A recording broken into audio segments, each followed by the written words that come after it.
ওরা যাইবি যদি মাসুক ধরে শোনে আল্লাহর আশিকান বসো ওলি আল্লাহর ধ্যানে।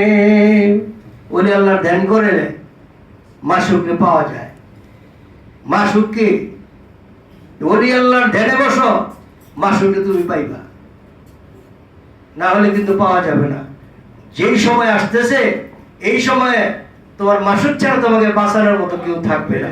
কোরআনেতে আছে তাই হবে কোনদিন উসিলা বিনে রাসূলকে যে ভালোবাসে সে যে আমাকে ভালোবাসে।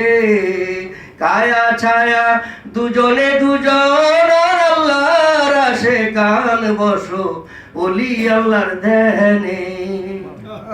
ওলি আল্লাহর ধ্যান করবেন নি? কেমনে? ঘরে বয়ে বিয়া চোখ বুঝে ওলি আল্লাহর ধ্যান হয় না। আপনি ওলি আল্লাহর গোলামি যখন করবেন, ওলি আল্লাহর হুকুমে যখন আপনি কাজ করবেন, ওলি আল্লাহর হুকুমে যখন মাঠে থাকবেন, ওইটাই আপনার ধ্যান, ওইটাই আপনার জ্ঞান। আপনার ভিতরে জ্ঞান আসতে থাকবে আর এই ধ্যানের কাজ সামনে চলতে থাকবে হুকুমের ভিতর দিয়ে। সুতরাং মহামান্য চেয়ারম্যান মহোদয় বর্তমানে সামনে ঈদুল আজহাকে সামনে রেখে আমাদেরকে যে নির্দেশ দিয়েছেন সেই নির্দেশটা হচ্ছে ঈদুল আজহার মিশন আমাদেরকে জোরে সোরে করার জন্য নির্দেশ দিয়েছেন।